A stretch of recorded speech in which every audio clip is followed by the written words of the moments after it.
Micro আওয়াজ যতটুকু পর্যন্ত যার আমরা এখন তাকিন তৈয়ারি করিয়ার আগামী 14 শাবান যে রাত আছে ও রাতকুর মধ্যে আমরা আল্লাহ কামুল হাকিমিনের কাছে তওবা করমু, সম্পূর্ণ রাত ইবাদত বন্দেগী করমু। ও খেয়াল নানি সবে বরাতর ইবাদতর খেয়াল প্রত্যেকের আছে নানি? আর ফাইলে নাও বালা মসজিদ ও মহফিলে মিলাদ পড়িয়া ইমাম সাহেবের লগে দোয়া করিয়া ও দিনের তৈয়ারি করিয়া আমরা এর বাদে ঘরের মধ্যে যাই গিয়া ঘুমাই, ওঠা নানি? আমরার পুরানা মা বই নখলে যারা আসলা এরা কিতা করতা, এরার কাছে একটা ভাষা আসলো যে নমাজর রাইতে ইয়া আল্লে গড় দে আপনার ভালা মতে ঝাড়ু দিয়া লেফিয়া পরিষ্কার করিয়া কাপড় চোপড় দিয়ে দইয়া পরিষ্কার করিয়া আপনার নমাজর তৈয়ারি করতা। এই মতলব এটা নাই যে এরা বাকি নমাজ রে পড়িতা না, এটা নাই। এই সবে বরাতর ফজিলতর কারণে আল্লাহ আহকামুল হাকিমিনে তান প্যারা হাবিব জনাবে আহমদ মুস্তাফা মোহাম্মদ মুস্তাফা সাল্লাল্লাহু আলাইহি ওয়াসাল্লামের ওসিলায় যে ফেসিলিটিটা দিয়া দিছেন ও গুরু শরণাপন্ন হইবার লাগিন, নৈকট্য লাভ করবার লাগিন এই রাতকুর তৈয়ারির মধ্যে অনেক দিন লাগাইতা। তার মতলব এটা নাই যে এরা বাকি নমাজ পড়িতা না, বাকি নমাজও পড়িতা, কিন্তু এই রাত্রে সম্পূর্ণ রাত্রে ইবাদতের মধ্যে খাটাইবার চেষ্টা করতাম। কারণ ইয়ে থাকলো গিয়া যাতে ইকান আপনি আমি কইতাম পারতাম না আগামী রাত আমি ফাইমু কিনা। আমরার মধ্যে থাকেন অনেক আসি আইসকুর রাত এই মজলিসের মধ্যে বইয়া খাটাইয়ার, কিন্তু আগামী খাইলকুর রাত আমরার জিন্দগির মধ্যে আবার ঘুরিয়ে আইব কিনা। আল্লাহ কামুল হাকিমিনের যাতে ফার্স্টটা জ্ঞান রে মানব জাতিরে দিয়া দিছেন না। এর থেকে নইয়া থাকলো গিয়া তুমি বন্দার তোমার রিজেক কোন মুহূর্তের মধ্যে কোন জায়গার মধ্যে আছে এই জিনিসের ইলম জ্ঞান একমাত্র আল্লাহ কামুল হাকিমিনে তান জায়গার তান কাছে রাখি দিছুন। আপনার আমার তৈয়ারি অন চলের দাওয়াত অন খাইতাম অন সব তৈয়ারি, কিন্তু খাওয়াটা কোনখানে পড়বো এটা আল্লাহ কামুল হাকিমিনে একমাত্র জানেন। আপনি আমি ওই জায়গার মধ্যে মাঝির গামর জায়গার মধ্যে বত আছি, কোন মুহূর্তত কোন সময় আল্লাহ কামুল হাকিমিনের তরফ থাকিন শেষ ডাকটা আইব, কোন জমিনের মধ্যে আল্লাহ কামুল হাকিমিনে আমদারে কবুল কর্তা গছিতা, তখন কিতা হইব আমরা তাকিন হাদিসের মধ্যে আর আল্লাহর হাবিব সাল্লাল্লাহু আলাইহি ওয়াসাল্লামে ফরমাইতরা বন্দার তাকিন জমিন যতটুকু দূর হইতে পারে ততটুকু সম্ভব কোনো অসুবিধা নাই, কিন্তু এর আগে এক মুহূর্তের ভিতরে আল্লাহ কামুল হাকিমিনের তরফ থেকে জিব্রাইল যে অর্ডার হইব তুমিও বন্দারে নিয়াও জমিনের মধ্যে পৌঁছাও, বন্দাও জমিনের মধ্যে গিয়া পৌঁছিব, তখন ও বন্দারে ও জায়গার মধ্যে তার জান ডে কবজ করা হইব। বন্দায় তার কোনো এক জরুরত ও জায়গার মধ্যে মনে করব, ও জরুরতর কারণে ও জায়গার মধ্যে গিয়া পৌঁছিব, আর ও জায়গার মধ্যে যাওয়ার পরে ও বন্দারে ও জায়গার থেকে তার রুরে কবজ করা হইব। আল্লাহ কামুল হাকিমিনে জানাইয়া দিতরা মৌত কোন জায়গাত কোন সময় কোন মানুষের মৌত হইতো এটার জ্ঞান আমি কোন মানব জাতিরে দিছি না, শুধুমাত্র আমি আল্লাহ জানি। এরপরে হইয়া থাকলো গিয়া ভাই মুসলমান হল আমরা কোন সময় কোন জায়গার মধ্যে থাকবো, কোন সময় কোন জায়গার মধ্যে অবস্থা করবো, মার গর্ভের মধ্যে বাচ্চা যেটা আছে এটা কি রকমের বাচ্চা আছে এটা সম্বন্ধে কোনো জ্ঞান আল্লাহ আহকামুল হাকিমিনের জাতে দিছেন না। যদিও বর্তমানে সায়েন্সে বর্তমান টেকনোলজি আপনার চেষ্টা করেন বা চেষ্টা করছে দেখা যার বিভিন্ন রকমের নাজাইজ ভাবে আপনার কিতা করা ওর সন্তানদের চিহ্নিত করার ব্যবস্থা করা হয়ে যার, কিন্তু ভাই মুসলমান হল তুমি যদি মুমিন আর মুসলমান হইয়া থাকো মার গর্ভের মধ্যে যদি বাচ্চা ছেলে সন্তান না মেয়ে সন্তান পরীক্ষা করার চেষ্টা করিয়া থাকো, সঙ্গে সঙ্গে তুমি জানিয়া রাখো আল্লাহ কামুল হাকিমিনের তরফ থেকে তুমি বন্দার ঈমান উঠি গেছে গিয়া। কথা বুঝছেন নি? বুঝা যাননি?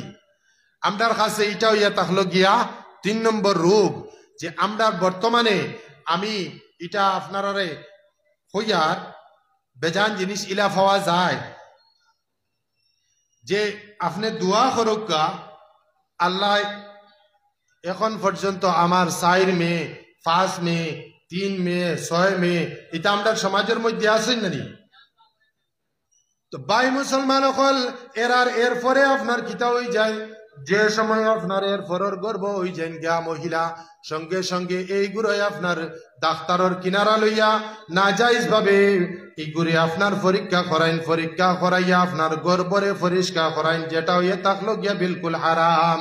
হাদিস শরীফের মধ্যে আইছে আল্লাহ আহকামুল হাকিমিনে তান ফেরেশতারে মার গর্ভের মধ্যে 40 দিন যাওয়ার পরে ইটারে নুতফা যেটা আছে ইটারে আপনার গাঢ় রক্তের মধ্যে পরিবর্তন করিলাই। এই 40 দিন ভিতরে আপনার এরপর 40 দিন যেটা যায় এই গাঢ় রক্তটা কিনে আল্লাহ আহকামুল হাকিমিনের অর্ডারে সঙ্গে সঙ্গে এইটা আপনার একটা টাইট মাংস পরিপূর্ণ হয়ে যায় গিয়া। তৃতীয় নম্বর 40 দিন যাওয়ার পরে এই বন্দার আপনার মার গর্ভের মধ্যে তার রুরে ঢালি দেওয়া হয়ে যায় গিয়া। এই 40 দিন যাওয়ার পরে আপনার ফেরেশতা জিবরাইল আলাইহিস সালাতু ওয়াস সালামের কাছে আপনার অর্ডার হয়, যাও তুমি অমুকর মার গর্ভের মধ্যে গিয়া অমুকর রিজেক সম্বন্ধে, আজল সম্বন্ধে, জমিন ও টাকা সম্বন্ধে, ও সমস্ত সম্বন্ধে তার সম্বন্ধে তুমি ফাইনাল করিলাও, লেখিয়াও। বন্দা মার গর্ভের মধ্যে থাকাকালীন অবস্থায় এই বন্দার আপনার জমিনের মধ্যে তার রিজেক লেখা হয়ে যায় গিয়া, জমিনের মধ্যে হে কতদিন জীবিত থাকতো এটাও লেখা হয়ে যায় গিয়া, তার মত কোন দিন কোন জমিনের মধ্যে হইতে যাও সম্পূর্ণ লেখা হয়ে যায় গিয়া। তখন ভাই মুসলমান হল আপনি যদি এই সন্তানটি আপনার 5 মাস 6 মাস 7 মাসের সময় গর্ভপাত করাইলেন, তখন সঙ্গে সঙ্গে আল্লাহ কামুল হাকিমিনের দরবারের মধ্যে আপনি একজন সন্তান ডে আপনার না হক কাতল করার গুনার মধ্যে কিয়ামত পর্যন্ত আপনার শামিল থাকবা। ভাই মুসলমান হল আমি আগেও আপনার সামনে কইছিলাম আমরার জিন্দগির মধ্যে অনেক গুনাহ করিলাই, যে গুনাহ সম্বন্ধে আমরার জ্ঞান থাকে না, আর এরপরে আমরার সম্পূর্ণ জিন্দগি ইবাদতের মধ্যে কাটাইলাই, কিন্তু জানি না আমি আমার জিন্দগির সালিরে কোন জায়গার মধ্যে ডুবাইয়া আইছি। ও সালিরে হো জায়গা ডুবানের কারণে আল্লাহ কামুল হাকিমিনের যাতে আমার সম্পূর্ণ জিন্দগির ইবাদত রে আপনার বেকার করিয়া দিয়া দিলেইব। কথা বুঝে জাননি? হাদিস শরীফের মধ্যে আর হুজুর সাল্লাল্লাহু আলাইহি ওয়াসাল্লামে আপনার জানাইয়া দিতরা ময়দানে মাহশরের মধ্যে এক গুরু বান্দা হলরে আপনার আল্লাহ আহকামুল হাকিমিনের দরবারের মধ্যে তার সামনে পেশ করা হইব।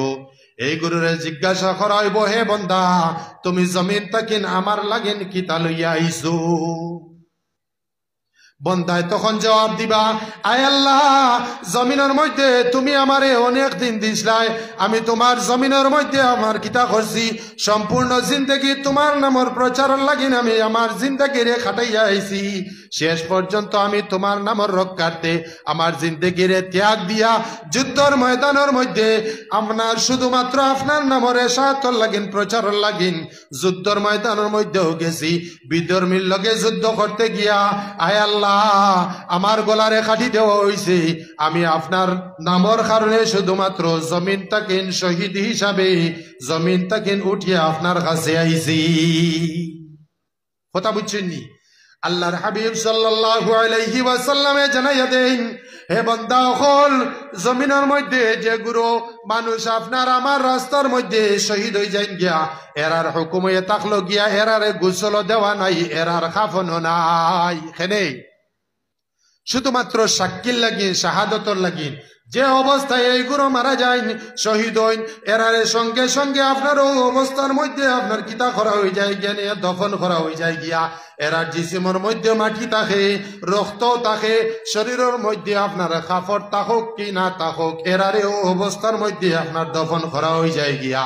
কারণ ময়দানে মাহশরের মধ্যে এই গুরু ও অবস্থার মধ্যে উঠিবা আল্লাহ আহকামুল হাকিমিনের সাথে জানাইয়া দেন, ওয়ালা তাহসাবান্নাল্লাযীনা কুতিলু ফি সাবিলিল্লাহি আমওয়াতা বাল আহইয়াউন ইনদা রাব্বিহিম ইউরযাকুন।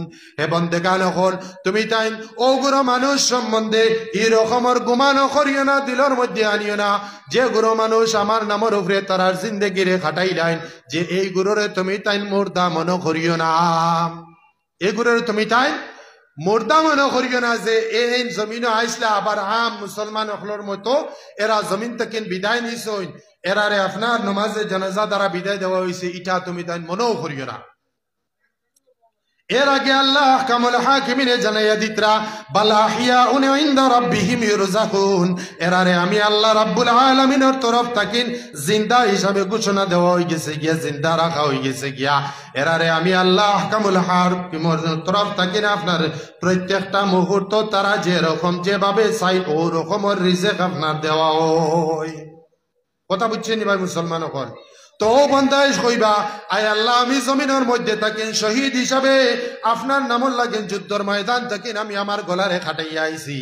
আল্লাহ কামুল হাকিমিনের তরফ থাকেন আপনার জানাইয়া দেওয়া হইব হে বন্দা তুমি জমিনের মধ্যে শুধুমাত্র আমার নামল লাগিন তোমার গর্দন আরে খাটাইছ না, জমিনের মধ্যে তুমি বাহাদুর হিসাবে গাজী হিসাবে তোমারে পরিচয় দেওয়াইবার লাগিন তোমার সম্পূর্ণ জিন্দগি তুমি খাটাইয়া আইছো, যুদ্ধর ময়দানেও শহীদ হওয়ার চেষ্টা করছো যাতে তোমারে মানুষে শহীদ হইন। অমুক আসলা অমুকর ছেলে অমুকে জমিন থাকেন বড় নেক কাজ যখন করিয়া শেষ সময় পর্যন্ত আল্লাহর রাস্তার মধ্যে শহীদ হইয়া গেছইন, ও জিনিস কইবার লাগিন তুমি জমিনের মধ্যে চেষ্টা করিয়া আইছো।